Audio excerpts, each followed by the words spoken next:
नमस्कार मित्रांनो, तुम्हाला माहित आहे का 1935 ते 2021 या सुमारे 86 वर्षांमध्ये आरबीआयने कोणत्याही कंपनीला लीगल बँकिंगचे लायसन्स दिले नाही, भलेही ती कंपनी कितीही फेमस आणि ट्रस्टेड असली तरीही. परंतु मित्रांनो, 2021 मध्ये एका व्यक्तीने आरबीआयला आपल्या पॉलिसीज बदलण्यास भाग पाडले. बरं, हे कोणी केलं? मित्रांनो, तेच ते शार्क टँक इंडियाचे सर्वात वादग्रस्त शार्क आणि या पुस्तकाचे लेखक अश्नीर ग्रोवर. पण ते कसे घडले? त्यांची भारत पे कंपनी ही अशी कंपनी होती जिला आरबीआयने लीगल बँकिंग लायसन्स दिले होते आणि ते असंच घडलं नाही. अश्नीर यांचे फार वर्षापासूनचे एक विजन होते. त्यांना आरबीआय कडून लीगल बँकिंग लायसन्स हवे होते, पण काय करावे हे त्यांना कळत नव्हते. पण अर्ज करण्यापूर्वी त्यांच्या लक्षात आले की आरबीआयची पंजाब आणि महाराष्ट्र सहकारी बँक बुडत आहे आणि त्यांना निधीची नितांत गरज आहे. अश्नीरने सिच्युएशन नीट ऑब्झर्व केली आणि खूप विचार करून त्यांनी असं ठरवलं की या संधीचा फायदा घ्यायचा. त्यांनी सेंट्रल कंपनीशी कोलॅबोरेट करून या दोन्ही बँकांसाठी बोली लावली आणि आश्चर्याची गोष्ट म्हणजे त्यांची बोली स्वीकारण्यात आली आणि या माध्यमातून त्यांनी आरबीआयची मोठी समस्या सोडवली आणि बँक धारकांचे सर्व बुडालेले पैसे त्यामुळे त्यांना परत मिळाले. मित्रांनो, ही गोष्ट एक अतिशय तेजस्वी चाल होती ज्यामुळे आरबीआयने अश्नीर यांचे लायसन्स मंजूर केले. तर मित्रांनो, पहिला धडा जो तुम्हाला अश्नीर यांच्या दोघलापण या पुस्तकातून शिकायला मिळतो तो म्हणजे critical thinking and having a presence of mind. आता क्रिटिकल थिंकिंग म्हणजे नक्की काय? तर कोणतेही डिसिजन घेण्यापूर्वी त्याबद्दल थोडा विचार करा, ऑब्झर्व करा, गोष्टीला अनालिसिस करा व डेटा आणि इतर माहितीच्या आधारे प्रॉब्लेम सॉल्व्ह करा आणि नंतरच त्याबद्दल तुमचे विचार मांडा, जसे अश्नीर यांनी केले. मित्रांनो, तुम्हाला तुमच्या आयुष्यात पुढे जायचे असेल तर तुमच्यासाठी सुद्धा क्रिटिकल थिंकिंग खूप महत्त्वाची असेल. आणि आपण आपले क्रिटिकल थिंकिंग कसे चांगले करू शकतो यावर फेमस ऑथर पैकी जॉर्डन पीटरसन म्हणतात की या दोन गोष्टी करून तुम्ही तुमची क्रिटिकल थिंकिंग इम्प्रूव्ह करू शकता. पहिली म्हणजे रीडिंग बुक्स आणि दुसरी म्हणजे रायटिंग. जर तुम्ही या दोन्ही गोष्टी नियमितपणे करत असाल तर ते तुमच्या विचारांना चालना देतील. आता पुस्तकातील दुसऱ्या महत्त्वाच्या लेसन कडे येऊ, जिथे ते म्हणतात नोकरी आवश्यक आहे पण ती तुम्हाला श्रीमंत बनवणार नाही. जेव्हा त्यांनी इन्सालियन युनिव्हर्सिटी आणि IIM अहमदाबाद म्हणून आपले शिक्षण पूर्ण केले तेव्हा त्यांनी शेवटी ठरवले होते की आपण सुरुवातीला काही वर्षे काम करायची आणि त्यानंतर आपला स्वतःचा स्टार्टअप सुरू करायचा,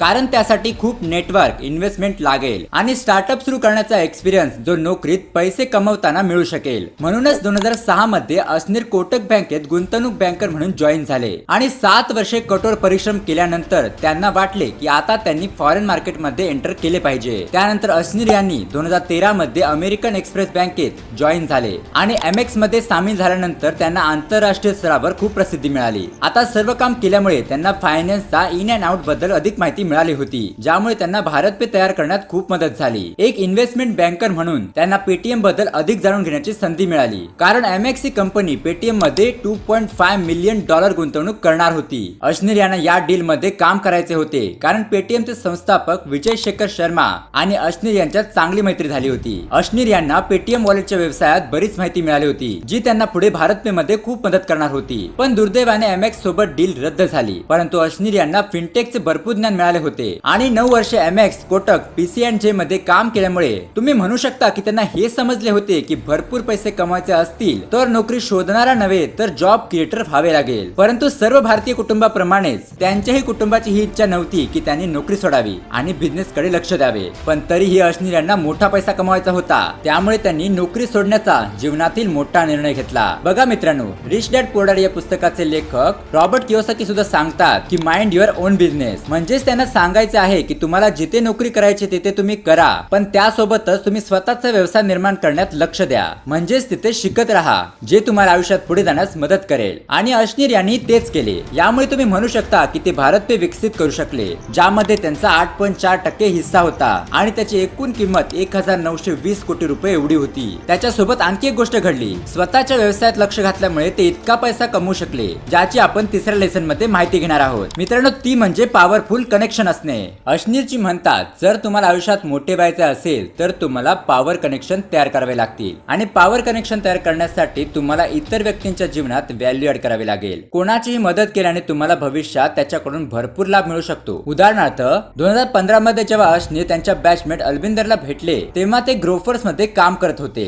आणि तो एका समस्येत अडकला होता. मग त्याने अल्बिंदरला औपचारिक पिच डेक बनवण्यासाठी सांगितले, कारण ग्रोफर्सना सेक्विया कॅपिटल कडून फंडिंगची आवश्यकता होती आणि त्यावेळी अश्नीरने अल्बिंदरला मदत केली होती. त्यामुळेच त्याला $10 मिलियन फंडिंग मिळाली होती आणि मग ग्रोफर्सने त्यांचे ऑपरेशन सुरू केले. तेव्हा अल्बिंदरने अश्नीर यांचे काम आणि कौशल्य पाहिले होते, त्यामुळे त्यांनी त्यांना ग्रोफर्स मध्ये जॉईन होण्यास सांगितले. त्यानंतर अश्नीरने त्यांच्या त्यांच्या बॅचमेटची ऑफर स्वीकारली आणि ग्रोफर्स मध्ये काम करण्यास सुरुवात केली. ग्रोफर्स मध्ये सामील झाल्यानंतर काय झाले, खरेदीदाराने 500 रुपयाची सेंद्रिय भाजीची ऑर्डर दिली होती, पण ग्रोफर्सच्या डिलिव्हरी पार्टनर्सने स्थानिक दुकानातून स्वस्त भाजी विकत घेऊन डिलिव्हरी केली होती. त्यामुळे खरेदीदाराने अल्बिंदरवर कोर्टात केस दाखल केली. यामुळे अल्बिंदर एका मोठ्या समस्येत सापडले. पण पुन्हा अश्नीर यांनी हे प्रकरण आपल्या हातात घेतले आणि गोपाळ त्यांचा मेहुणा जो सुप्रीम कोर्ट मधील प्रसिद्ध वकील होता त्याच्या मदतीने ती केस जिंकले आणि यामुळेच त्यांचे नाव ग्रोफर्सच्या लीडर बोर्ड मध्ये आले. मित्रांनो, जिथे फक्त दिवसाला $30 किमतीच्या ऑर्डर येत होत्या, आता तिथे 30,000 पेक्षा जास्त ऑर्डर येऊ लागल्या आणि ग्रोफर्स एका छोट्या कार्यालयातून सुरुवात करून 50,000 स्क्वेअर फूट जागेत स्थलांतरित झाले.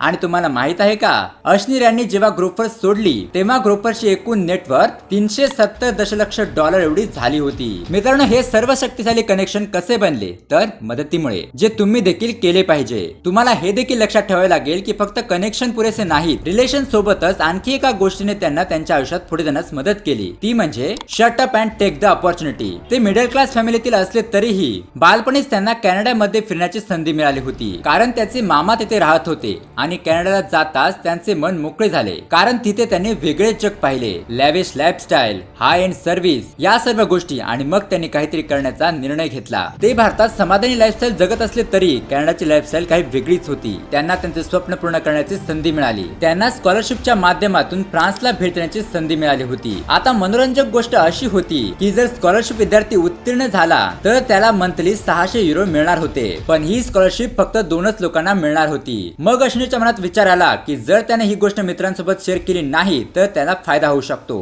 कारण त्यांना आता कोणतीही स्पर्धा नको होती आणि 5 पैकी फक्त 2च लोकांना ही शिष्यवृत्ती मिळणार होती. म्हणून त्यांनी शांतपणे अर्ज केला आणि त्यानंतर त्यांना ती शिष्यवृत्ती मिळाली. आता या संपूर्ण परिस्थितीमध्ये तुमचे मत काय आहे हे आम्हाला कमेंट सेक्शन मध्ये नक्की सांगा. अश्नीर यांनी बरोबर केले की चूक, सिच्युएशन कोणतीही असो, त्यांनी एक गोष्ट नक्की केली, शाहरुख खान प्रमाणेच हात उघडून संधी स्वीकारली आणि तुम्ही देखील ते केले पाहिजे. आता आपण काही मनोरंजक विषयांकडे येऊ, तो म्हणजे भारत पेचा घोटाळा. जानेवारी 2022 मध्ये भारतातील सर्वात रिव्होल्युशनरी शो शार्क टँक प्रसारित झाला आणि तुम्ही म्हणू शकता या शोने भारतातील स्टार्टअप इकॉनॉमीला हादरा दिला. साहजिकच shark tank India shark tank USA पासून प्रेरित आहे. यामध्ये बिझनेसमॅन इन्व्हेस्टर इक्विटीच्या बदल्यात कंपनीमध्ये गुंतवणूक करतात. शार्क टँक सीझन 1 मध्ये तुम्ही 7 शार्क, पीयूष बंसल, नमिता थप्पर, अमन गुप्ता, अनुपम मित्तल, विनीता सिंग, गझल अलग आणि अर्थातच मोस्ट कॉन्ट्रोवर्शियल आणि लव्ह शार्क अश्नीर ग्रोवर यांना पाहिले असेल. मित्रांनो, गोष्ट अशी झाली की अश्नीरला शार्क टँक मुळे खूप प्रसिद्धी मिळाली, परंतु शो संपताच अश्नीर आणि कोटकच्या रिलेशनशिप मॅनेजरचे एक कॉल रेकॉर्डिंग लीक झाले, ज्यामध्ये अश्नीर यांनी त्यांना खूप शिवीगाळ केली होती आणि यामुळेच त्यांचे नाव बाजारात बदनाम झाले. इंटरनेट आणि टीव्हीवर सर्वत्र एकच विषय होता,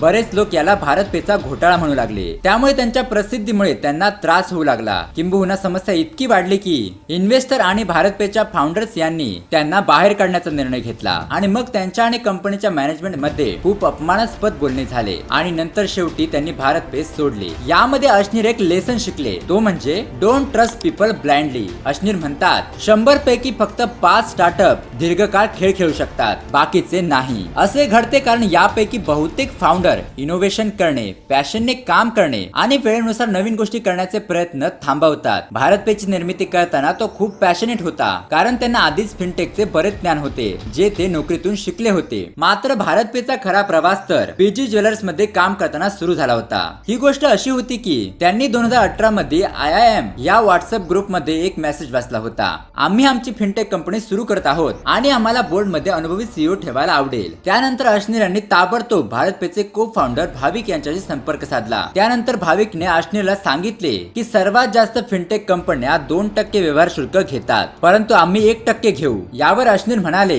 की जर आपल्याला मोठा खेळ खेळायचा असेल तर आपल्याला या सर्व सेवा मोफत द्याव्या लागतील, म्हणूनच बहुतेक व्यापारी आमचे QR कोड वापरतील आणि या सगळ्यामध्ये एक भव्य कल्पना होती. त्याने विचार केला जिथे प्रत्येक जण ट्रान्झॅक्शन द्वारे पैसे कमवण्याचा विचार करत आहे, परंतु ट्रान्झॅक्शन फ्री होणार नाही. याउलट एकदा व्यापारी भारत पेचा युजर कोड वापरण्यास सुरुवात करतील आणि नंतर ते त्यांना कर्ज देऊ करतील आणि अशा प्रकारे ते पैसे पैसे कमावतील. भाविकला ही कल्पना आवडली आणि नंतर अशनीर भारत पेचे सीईओ बनले आणि अवघ्या एका महिन्यात त्यांना 1.92 कोटीचा भारत पेला फंड मिळाला. सप्टेंबर 2019 ते मार्च 2022 पर्यंत 1.2 अब्ज रुपयाचे व्यवहार भारत पे द्वारे होऊ लागले आणि कोविडच्या दरम्यान तर ही संख्या 3x ने वाढली होती. त्यानंतर त्यांनी आरबीआय कडून बँकिंग परवाना घेतला, जे मी तुम्हाला आधी सांगितले होते, आणि त्यानंतर भारत पे इतका मोठा झाला. पण मित्रांनो, बदल हा निसर्गाचा नियम आहे असं म्हणतात. या जगात कोणतीही गोष्ट शाश्वत नाही. त्यानंतर शार्क टँक घडले, वाद निर्माण झाले आणि जेव्हा अशनीर यांनी भारत पेचा राजीनामा दिला तेव्हा कंपनीची नेटवर्थ 20,000 कोटी होती. प्रकरण काही असले तरी प्रकरण इथेच थांबत नाही. शेवटी ते तुमच्या सोबत एक महत्त्वाचा धडा शेअर करतात, ते म्हणजे डेलिकेटिंग बदल. ते म्हणतात, परीक्षेच्या काळात शिक्षक आम्हाला सल्ले द्यायचे की सर्व सम आपणच सोडवावी, कोणाचीही मदत घेऊ नका, एकट्यानेच सर्व अभ्यास करा. पण अशनीर म्हणतात की आम्ही जे शाळेत शिकलो